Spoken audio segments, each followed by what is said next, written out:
Mid-morning, we arrive at Milaro. The track runs through the center of town. Again, we are objects of curiosity for the townspeople who gather trackside.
There is a delay at Milaro for track work, a good chance for us to observe one of the Guayaquil and Quito Railroad's maintenance crews at work. Hand tools and perspiration are the order of the day, as maintenance crews have little in the way of high-tech equipment. Most of the time, rock slides, fallen trees, and other debris are removed from the tracks by hand or with picks and shovels.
Finally, the track is cleared and we are on our way again.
Here, shanties and small farms compete for land with patches of jungle.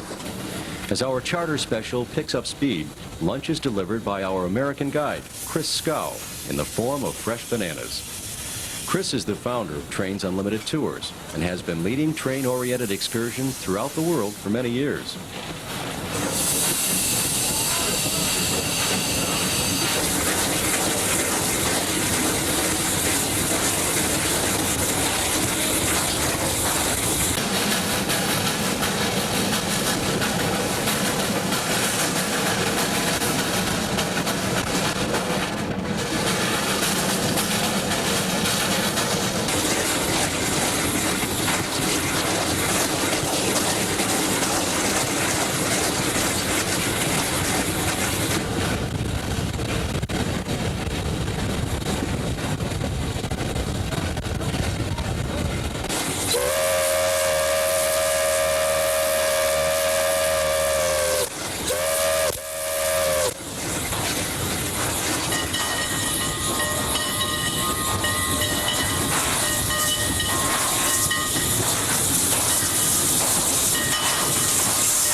The country of Ecuador covers 104,510 square miles on the northwest coast of South America. It is about the size of Arizona, and the equator, the planet's waistline, cuts through the upper half of the country. The geography of Ecuador is amazingly diverse for such a relatively small country. From the archipelagos, which include Darwin's famous Galapagos Islands, to steaming jungles, the country also offers a wide range of temperatures. The average temperature in Ecuador is 83 degrees on the coast and 82 in the Amazon jungle. But in the higher elevations, temperatures drop, and even a summer day can be quite cold. There is plenty of rain, but there are peaks in the Andes Mountains that are snow-capped year-round.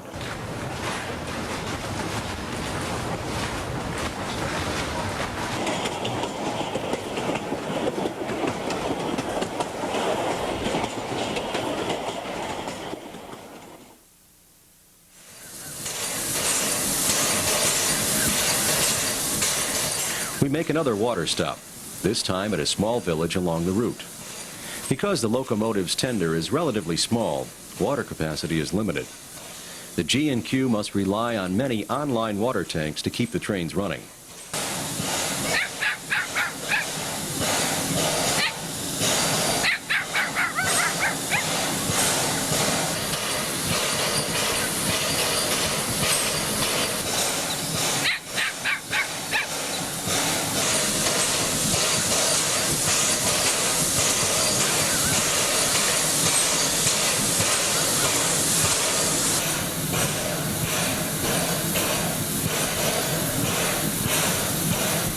As we reach Bucay, a gentle rain begins to fall. Bucay marks the beginning of our climb into the Andes.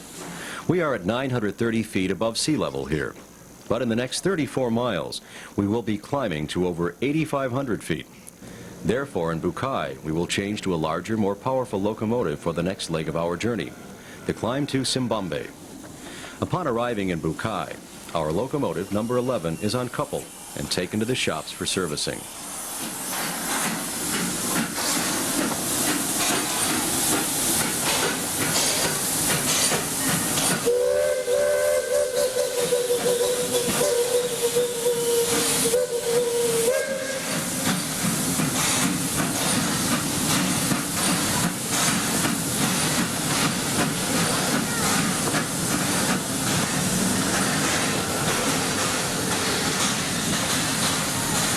The eastbound Mixto that has been following us from Duran also arrives. In order to allow the Mixto into town, the crew of our charter train releases the brakes and our consist drifts down a small grade onto the Bucay Y.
As the crews labor to position their trains, the rain continues to fall. Complicating their efforts, the westbound Mixto from Alasí arrives. Its consist will be added to the first Mixto for the return trip west to Duran. Its locomotive, number 45, will power our charter train up into the Andes Mountains, while number 11 powers the westbound Mixto.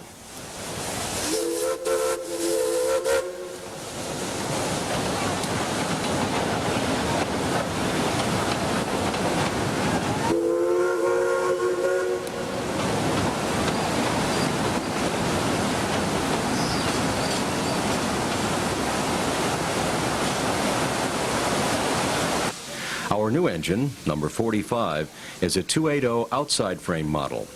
She is bigger than number 11 and therefore better suited for the grades that await us leaving Bucay.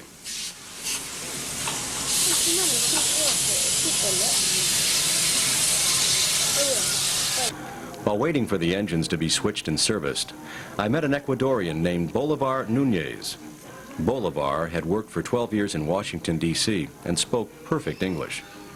He acted as my own personal guide during my 3-hour stay in Bucay.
After all the servicing and switching, the westbound Mixto, now with number 11 on the point, departs.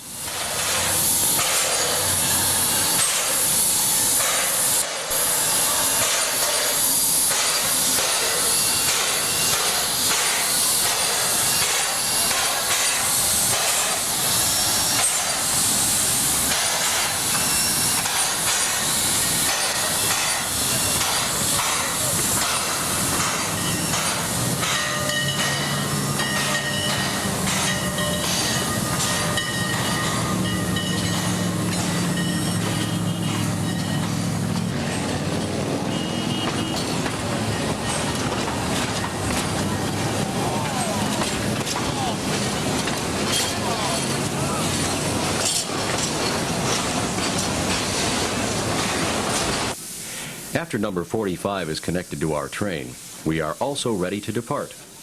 People gather trackside, the street vendors and their customers, watching as our train struggles on the grade out of Bucay.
Leaving town, we cross the Yawachi River.